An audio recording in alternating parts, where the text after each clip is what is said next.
Get there. Okay. All right.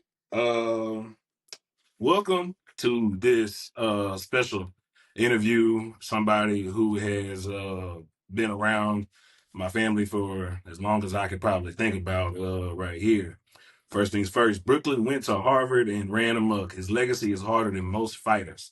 He ran programming at HBO Sports during the golden era of TV boxing, and he birthed the greatest thing for us as a generation, bridging two generations, boxing after dark. You name them, they fought on them. Mosley, Mayweather, De La Hoya, Trinidad, Lewis. I mean, we can do this absolutely all day. In 2000, he broke away to form DiBella Entertainment and became a fight company known in fairness, fire, and finding gems in the fighter, and finding gems that are overlooked in women's boxing. The four-time Hall of Fame inductee, because one time just isn't enough. Lou's been a fierce advocate for fighters' rights, mental health, women's boxing, long before it was all cool. He owns two minor league baseball teams, and even Rocky Balboa had to come see about. He still has more opinions on most networks, and they can't handle it. He helped write the Ali Act. He shaped the generation. He's still swinging, and only one of the few people in the world that can say you don't know shit about boxing. Ladies and gentlemen, Lou DiBella. How you That doing, was cool. Lou? I got to tell you, my man, that was worth getting. That was worth doing this right there. That was like very nice. I appreciate that. And you know what? Coming from a family like yours, someone who I've known since you're, indirectly and directly since you're a kid. Your dad and I go back forever, and your uncle and I go back forever. And it's a pleasure to see you. It's a pleasure to be on this call and be able to talk to you. Man, I can't even tell you how much I appreciate it. You taking the time out for me. And also, Jonathan, now that I'm moving farther away from being an active promoter and spending most of my time in baseball, it's freeing me to say whatever the hell I think. I always did that. I mean, I got myself in trouble doing that. That's why I left HBO in the first place. But now I love boxing. I'll always love boxing. It's in my soul. I mean, it's in my DNA. Ali was my hero. I started following your uncle when I was a little kid. I mean, and the fighters who I worshipped and were my heroes became my friends. I mean, and Ali became a friend. His family, I know his family. The people I worshipped, Tommy Hearns and Ray Leonard and Hagler, they became my friend. I mean, boxing gave me my life. So Yeah. I'll never stop being a fan of what the sport can be. But the sport I fell in love with, the sport that your uncle reigned over, the sport that your dad worked in for years, the sport that you fought in a number of years ago yourself, it ain't the same thing anymore. And I don't have the same love for boxing 2025 that I did. But I think all the chaos now, it's going to be interesting to see what it leads to, because we're fooling ourselves if we think that the state of boxing the old way, with four ratings organizations, four champions per weight class, four interim champion. How are you fighting an interim title when there's a real champion? Can you imagine, by the way, when Big George was heavyweight champion, someone tried to tell him that he was fighting next week and some motherfucker was going to fight for the interim title? What he He would have said, wouldn't. what Ali would have said about an interim champion? They wouldn't have went for it. They wouldn't have No, they went for would have it. told him, go fuck yourself. Yeah. Particularly, at the point at which they were stars. They were not going to tolerate that. But the whole system has broken down. And for years and years, we were able to hold boxing together without any real governance, without any commissioner, without any self-regulation, right? With inadequate health and safety measures, with judges that gave shitty decisions because there was corruption and co-option. There's a difference between illegality and bad results because they're sort of rigged. Right. Some things aren't illegal, but they're setting up a system where judges believe they're supposed to judge a certain way. And they're not taking envelopes full of cash. They're not evil people, but they're in a corrupted system. And the system's been corrupted for so long, we've all just shrugged our shoulders, right? And, I'm not going to name which one, but the ratings organizations, there's a couple of them that people know are completely off the rails. And there's one of them that's completely off the rails. And Yeah. One even of if them's they were called the Worst all Boxing Association. Is how that and goes. even if they were all good, even if they were all good, You don't need four of them. You need one of them. The fact they were never able to get their shit together and create one governance of boxing, Yeah. the present system didn't work. And look, I was for years and years one of the most powerful promoters. I can see it. I'm not anymore. But guess what? The guys that used to make fun of me saying you're too small, you're a middleman, whatever. They're all middlemen. They're all sending out videos for Turkey's birthday and worshiping him. Like I mean, I got no disrespect for the man, and I'm not going to get into politics and sports. I don't think the Saudis have ever made a sport bigger, but they're certainly spending money. And in boxing, Turkey's a legitimate fan. Like he has made some very good fights. I'm not. I have nothing against. But the fact that one guy could be in a position that he controls the economics of almost the entire industry in a matter of a couple of years, right? That tells you, Jonathan, that our whole thing was weak, right? It's allowing itself to be taken over by Turkey and TKO, Nick Khan and the WWE people and Dana White and the UFC people. They see an opportunity. I'm glad you brought that. I'm glad you brought that up because as it relates to this, the UFC model as a whole, they're trying to for the things that you actually help fight for the live fighters. They want to strip those things away. Yeah, but you know what's interesting? It's a double-edged sword, though, Jonathan. Because I don't want to make it that simplistic, and Okay. I don't give a fuck. So, like I said to you earlier privately, Yeah, my have a truth is ball, what man. I'm gonna say. It's gonna hurt the biggest superstar. It's gonna hurt the guy that becomes a Canelo, or the next guy that becomes a Crawford. Well, though Crawford, by the way, I would argue is not a Canelo. He's not an international symbol. I think that maybe creating one big organization, one big promotion, they can create superstars again. We don't have a lot of them now. Look at who, when you get past Canelo, and then Davis doesn't fight anymore. He's a star. Ryan Garcia is up and down. I mean, who's a superstar? I mean, Canelo. Usyk's heavyweight champion of the world. If you walk down a street of a major American city, now I'm not talking about the whole world. I think he's a symbol for the Ukraine. He's better known in Europe, certainly better known in England, where boxing is way bigger than it is in the United States. But you know this. Your friends don't know Usyk. Like your friends that aren't hardcore boxing, they don't know Usyk. You say to a lot of people, who's heavyweight champion of the world? You'll have more people tell you Jake fucking Paul than will tell you Usyk. You're probably right. Right? I mean, and there are Probably people right. that still think it's Mike. There are fewer of those because Mike just lost to Jake Paul. But there are still people that think it's Mike. It's going to hurt the star. The star is going to have less leverage. The way in MMA, Conor McGregor, the biggest superstars have been limited by the structure in terms of what their upside is. However, they have better insurance than UFC for the regular fighter. The guy that just is like 18-6, that's a tough motherfucker and gives every champion a great fight. The kind of guy that might have won a title accidentally, then lost it in his next fight and fights everyone in UFC. That guy can make a living. 18-6 boxer can't make a living anymore.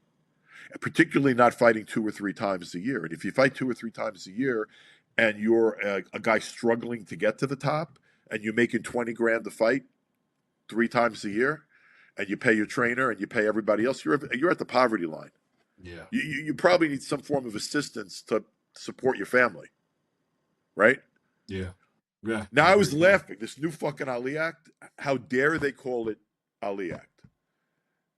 I think they're missing to me, it seems like they're missing the main points of a lot of things. Hey, here's the open view of the money. Here's your open view of these things. No, but it's not the Ali Act. It's the TKO Act. And by the way, I'm going to surprise you in a minute because I don't hate it as much as a lot of people do. And I worked on the Ali Act with McCain, and I'm very pro fighter. But you know what? We failed the regular fighter. We failed the average fighter. Even women's boxing, the supposed explosion of women's boxing, there are 10 women making a shitload of money. That's about it. And then the sport, is it really growing?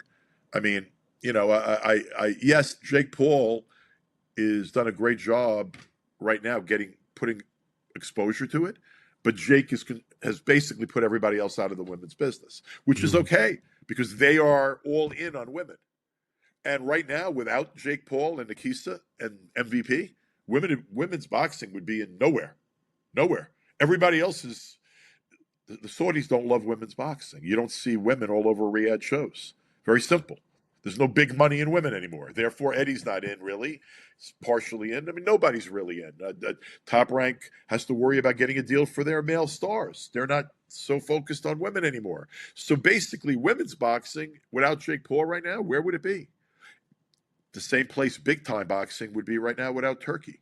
So you could sit there and say, I don't love the idea of Turkey dominating boxing, taking over boxing. I don't love the idea of Turkey's money with TKO being in a position that's advantaged over everybody else in the world. Guess what? Everybody else, the rest of us, including me, had our time. And we had a chance to govern ourselves. We had a chance to say, fucking 4 organizations is too many. We wanted interim belts. We wanted more belts. Not particularly me, because I never had an exclusive TV deal. But every single motherfucker promoter that had an exclusive TV deal wanted as many belts as they could have. The more the merrier. Let me fight my own fighters and defend this belt. There's another belt there to get. There's another belt there to get. There's another belt there to get. Guess what? When you have too many world champions, who's really a champion? When you have 18 weight classes, 4 champions per weight class if you don't have unification, 4 interims potentially, though some of the organizations are better with interims than others. Some of them have interims everywhere, some of them don't. But the point I'm making is when you have that many champions, you've weakened what it means to be a champion. In the the days of your uncle, in the days of Ali and Frazier, in the days of Tommy Hearns and Roberto Duran, being a champion meant more than it means in 2025. And the fucked up part is, with this new UBOs, the ability of the UFC to be its own promoter, ratings organization, set the purses, have all the leverage over managers and fighters, that's going to allow them to have a powerful belt because they're going to get television deals. Because truthfully, Dana is a proven promoter. Nick Khan is a great businessman. These are cold-blooded guys, but these are guys that understand how to build a promotion. I have no doubt that TKO will be the dominant promoter in boxing within 3 years. And I think it's going to take 3 to 7 years to totally flush out the old system. And in about 7 years or so, around early 2030s, God willing, the world gets to that point the way it is right now. But I think you're going to see boxing look a lot different than it looks today. And a lot of the players will be gone or changed. And look, I saw this coming, and I love baseball. Baseball was my first sports love, and to be able to build a ballpark in Richmond and have one of the most successful teams in minor league baseball in Richmond is great. I have a ballpark in Montgomery, Alabama, and I just made a deal with Bob Kendrick and the Negro League Museum that we're putting a permanent exhibit, an adjunct of the Negro League Museum, into our ballpark in Montgomery, Alabama. And Montgomery is like the civil rights capital of the civil rights. country. Yeah, it's a movement there. EJI Museum, the Legacy Museum is there. The Lynching Monument is there. Rosa Parks' house. Our ballpark is a historical monument because there's an old railroad station in it that was involved in the slave trade. That's an historical monument. And then putting the Negro League, adjunct museum and annex into our park to make ourselves part of that civil rights tour of Montgomery, that's been a great satisfaction for me. So, like, my timing of sort of switching over more to baseball, there's no place for my way of doing boxing and my way of promoting it in this present world. And I think promoters, as we know it, are going to be gone. Like, by the end of the year, I probably will have virtually no fighters within a year under promotional contract. I'm continuing to work with people right now. You are answering so many questions I've already had written down. I promise Yeah, you. the fighters I have under contract now, it's because I really think I can help them, or I have a close relationship with them, and I'm still working with them. I'm trying to place right now. I'm trying to do a deal as we speak with Jake Paul, because right now I can't do for the women I have what Jake Paul can do for the women because of the tremendous domination he has in female boxing right now. So I'm trying to get my remaining couple of girls that I think are really good, the world-class world championship girls. I'm trying to do deals with Nikisa and Jake to shift them over to MVP. I'm building a ballpark. I got a lot of baseball stuff to do. I want to stay a voice in boxing. I think if I have a role in the future, it'll probably be more advisory or consultancy or Mm. maybe like management, but I'm not really looking to be involved with a guy's personal problems. But if someone comes to me and says, we're a manager or a fighter comes, a star fighter comes, or someone comes to me and said, Lou, we want your expertise, we want your advice, I'd be happy to do that. But I don't see myself in this marketplace, in this environment, signing fighters to exclusive deals. So I have to do a deal later with Turkey or Dana or TKO. I mean, for the last number of years, these guys that had these stupid exclusive deals, which destroyed boxing, I had to go. I had to go to an Aram to get him on ESPN. I had to go to an Eddie to get him on DAZN. And part of the reason I had so much success in recent years is some of the biggest fights I promoted in Australia, where I had more freedom to make deals with people. But I'm not into like I'm not gonna force my involvement as a promoter. I had a great run, um, but I got better things to do with my time right now. While the sport's going through this transition, I want to be a Mm-hmm. voice. Um, I want to be heard. That I think that this new act is not great for fighters. I think everything Pat English. I think you should go check out Jonathan online. Pat English, the boxing lawyer, gave a statement out, and Pat was also involved when I was involved in helping McCain write the Ali Act. Pat was involved. And by the way, we both knew something, and so did John McCain back then. Without a national commission in boxing, it was always going to be hard to enforce the Ali Act. So even Mm-hmm. though the Ali Act had great intentions, it was a little toothless from the get-go. We all knew there Because there needed was to eventually. no central sports agency over like Exactly, there was no NFL commission. authority. Exactly, there was no authority. However, after hearings in Congress that I testified, John McCain was pushing hard for a national commission that was supportive of it, but it was very split, and it wasn't going to pass because I guess the feeling was the federal government has enough problems running itself. Should it be running combat sports? And by the way, I understand that point of view, right? But combat sports clearly hasn't been able to run itself, which is why I am not going to go crazy attacking this new Ali. It offends me it's called Ali anything. It protects no one. I have never paid a fighter as little as 150 a round. So the argument, though, it says you have to pay a fighter 150. If you a fighter, there's not a single profession. You know this. So What is the most? I had to explain to people online because everybody's a manager and they know business on Twitter, right? They know boxing business on Twitter. And I said, bro, I want y'all to understand that 150 is terrible because even in Texas, the minimum in Texas where I fight, the fighter's gonna get at least $200. The fighter's gonna walk out of $800 regardless. You're telling me Okay, now that so the fighter's gonna walk out of here when I is was promoting, when I started promoting, and that's 25 years ago when I started promoting, 24 years ago, I had a rule for myself, okay, which is I don't care if it's an 0-4 guy fighting a 1-0 guy. I ain't paying a fighter less than $1,000, no matter what. Not even if I'm in Mississippi where they pay, or some state where fighters are used to fighting for nothing. I'm not going to pay less than yeah, that. When I started like actually having bigger shows, it became 500 around in my own head. No one should fight for less than a couple of grand. They got a trainer, they got this, they got that. It correct. was just a matter of my own head what I felt was the floor. But to do an act in 2025, call it the motherfucking Ali Act, anything, and tell me a 150, go fuck yourself. That ain't an Ali Act. You Nah, know what that is? that's That's a not. TKO Act. But hey, Dana White's closest friends, one of his closest friends, President of the United States, the UFC and Trump. UFC helped get Trump elected. So I ain't gonna hate on that.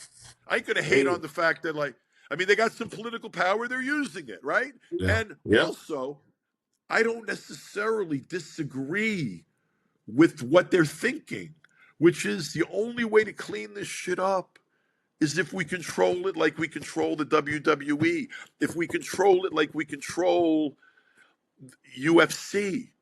Can they be any worse than the WBA or the ratings organizations? Or Oh, I'm going to oh. say this as a person whose identity, even though I've done an amazing number of fucking things in my career, like all over the place, but I'm known for boxing. I don't run away from the fact that my to the extent I have a name or a brand, it relates to boxing. I don't run away from that. It's truth, right? So I'm not embarrassed by boxing, but I will say that myself and Arum and King before him and Eddie Hearn and Frank Warren and go through the list, we failed. We failed to control our own business in a way that it could maintain its stature as the sport of kings. We lost our stature as a major sport because we were so ungoverned. Now, part of what made boxing so much fun was it was Dodge City. It was the Wild West. But Hmm. we're in a world of television where you have to start conforming and understanding your marketplace. And you also can't create product where your product is you've weakened your own product. 18 weight classes, 4 champions a weight class, horrible judging, bad decisions, referees that don't know shit, you know, Do you think an this is unfair. that's the major cause of why we don't have boxing here on major TV broadcasts in the last 50 years now? It's first time Yeah, without it. well, look, the same people were complaining about it during the glory days of HBO in the 80s and 90s. People were complaining the same problems existed then, but we were able to overcome them. Mm. And then the problems started eating us up. And then we never, ever, ever had the balls or the long term concern for our sport to reinvest in the future and make changes to regulate ourselves. We never regulated ourselves. So it opened the door for Turki Alalshikh. It opened the door for Nick Khan and Dana. And now they're trying to walk through it. And you know what? I don't hate them for it. I understand it. And I hope something is created for boxing to rise again the way I know it. Boxing is not Jake Paul. Is Jake Paul bad for boxing? No. Is he as a promoter? Is he a good promoter? I'd say I, right now, and I think he's a pretty I damn good promoter, right? I say he's a top tier promoter. He's a good Jake Paul promoter. is better. I ain't gonna Jake lie Paul's about that. better for Now, boxing than he by the is way, actually boxing. I find him and Nikisa to be somewhat disrespectful to me personally and to anybody else that was ever in the industry. They have a great distaste for them. However, it's self-evident that he can promote. He's done a great job promoting himself, and he's elevated women's boxing. How could I, after 20 years trying to help women's boxing without any support from the media or pocketbooks out there? I laid a whole fucking strategy out to multiple television networks, including The Zone, laid out how you can control women's boxing and create an incredible product and have your own WNBA. And they never saw it. You know, they never saw it. They got involved. They did a lot of women's boxing when they needed it during the pandemic, and now they've heavily run away from it. They do some Claressa fights, but you know they're not invested in it heavily because right now they're invested heavily in Saudi and Riyadh season, and women aren't a big component of Riyadh season, right? But no, Jake's a good promoter, but Jake's not boxing, and you know this, dude. Jake Paul versus Anthony Joshua, that don't help the image of your sport. That doesn't help your sport. That wouldn't be tolerated. That wouldn't have been tolerated 50 years ago. It wouldn't have been tolerated 40 years ago. It wouldn't have been tolerated 30 years ago, and it wouldn't have been tolerated 10 years ago. Okay? And it's a joke, you know? But it is what it is. And if the people are going to pay for it, it's going to happen, right? Yeah, I'm not going to disagree. Do you think this opened the door for all of this? Like you said, it's been cultivating the eating slowly but surely. And this is why possibly fights don't get made between fighters. Are fighters not? Do you feel like between you got one with social media, the fans But who are look, now here's another thing, Jonathan. Fighters don't have the same mentality. yeah, that's true. When your uncle was an old man, he didn't want to fight once a year. Do you understand what That's I'm true. saying? When you fight, when he understood, even when he was an old man, that he needed to keep those bones moving, right? Yeah, You got Gervonta Davis out there, motherfucker, one of the biggest stars in boxing, probably one of the best counterpunchers I've ever seen in my life. Has God given fucking power like as a counterpuncher, like very few guys in history have had. Like, you know, I promoted a lot of his shows when I worked with Al at PBC. Gervonta and I are not close. We have no personal relationship. But as a fight fan, did I like to watch him? Yeah, because that motherfucker could be there just waiting on you and then boom, and it's over. Right? And that's very, always very, fun. very twitchy. Very, very twitchy. Right. But he don't fight. He don't fight. And how often does Crawford fight, man? Look at Crawford's career.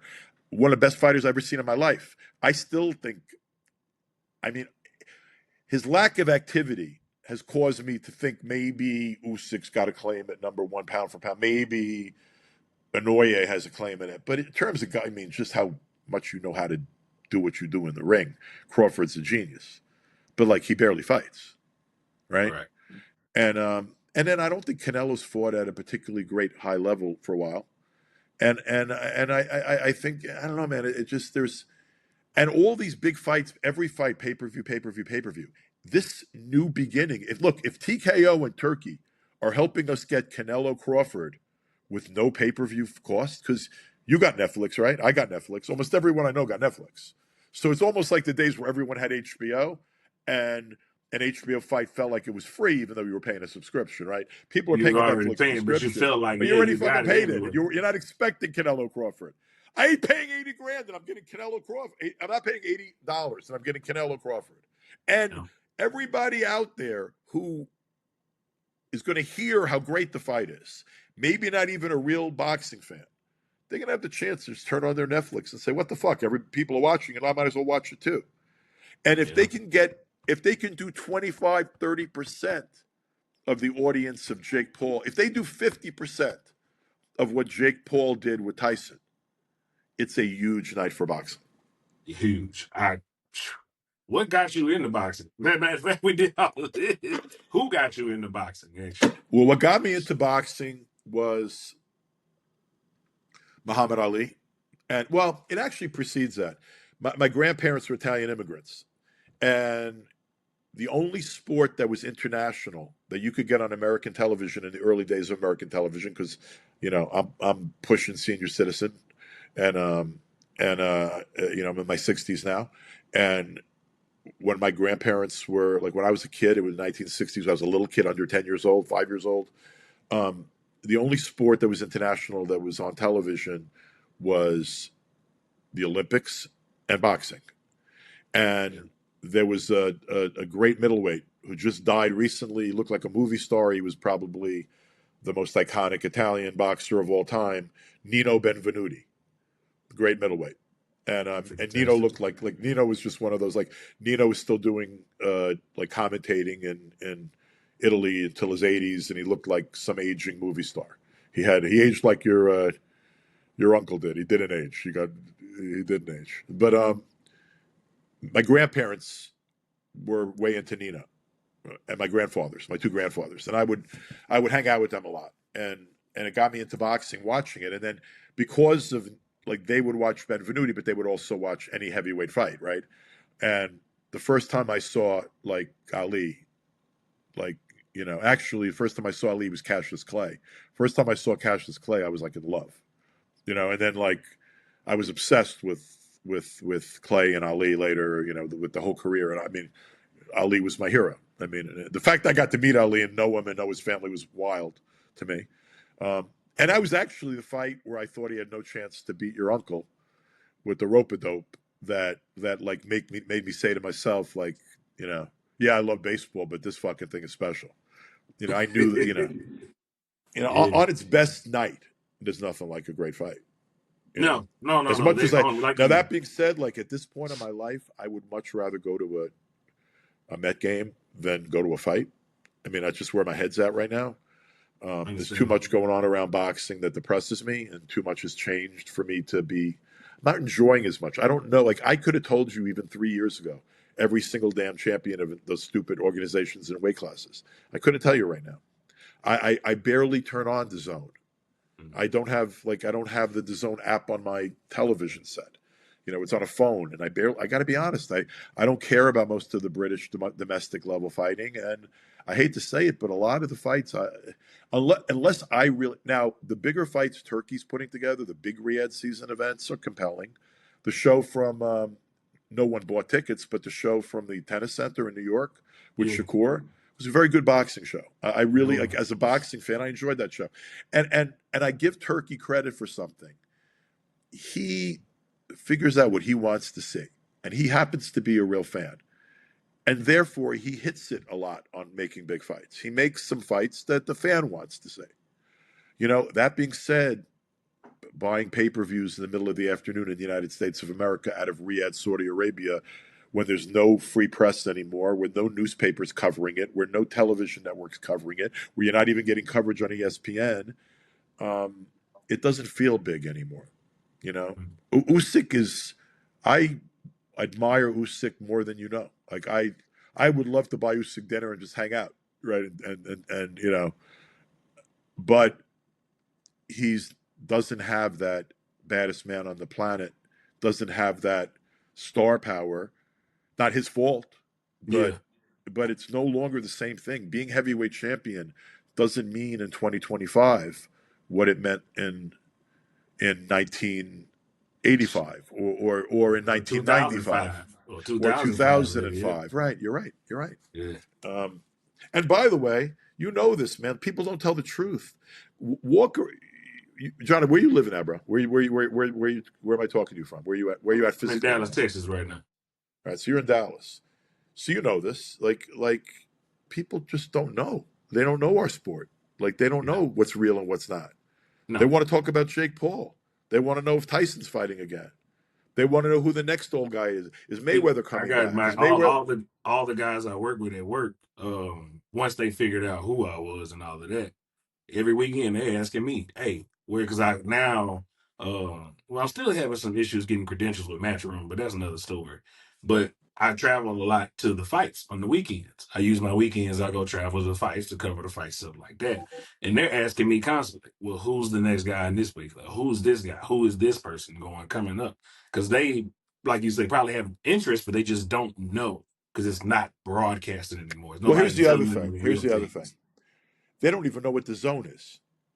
No, they don't. When I explained You that see to, my point? I had a few of When them you got to try to download the app. explain to you got to try to explain to a motherfucker that you never heard of this fucking brand, and the only thing in the United States that you can't get elsewhere that they have is boxing. Yep, And you got to explain to somebody who used to be a boxing fan watching HBO that they yep, got to pay 200 and some. I don't even know what an annual subscription is to no, get something that they don't even know what the fucking brand is. correct. They don't know what the I, zone is. I've By had the way, to explain that Jonathan, to them too. I got to get you to one last question because I got to go and head to the Met game because I'm telling you, I'm loving baseball these days. There's a 1 o'clock Met game. I got to get out of here in the next No, few totally, minutes. totally, totally understandable. I think man, you've Well, I'll covered. tell you this though. I'll tell you I this. want I you to know that enjoyed. everything I had written down, you, Well, you look, aced it, man. I've enjoyed this conversation, and I promise you, I'll be happy to do this again. I'll be happy to do this again. Man, Lou, I want you to know, thank you, And do me a wholeheartedly, favor man. too, because I haven't spoken to your uncle's family. Like I corresponded with George Monk.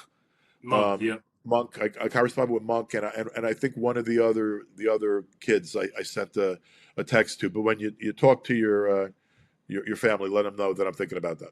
All right, I will. and your dad's an old friend, and getting getting that little message from you. And okay, now that you guys reconnected, will you have a conversation with me anytime you want, Jonathan? Anytime you want. Oh man, I'll trust me. I'll find you for anything. All right, brother. Good all talking to you. right, Take thanks, care. Lou. Bye bye.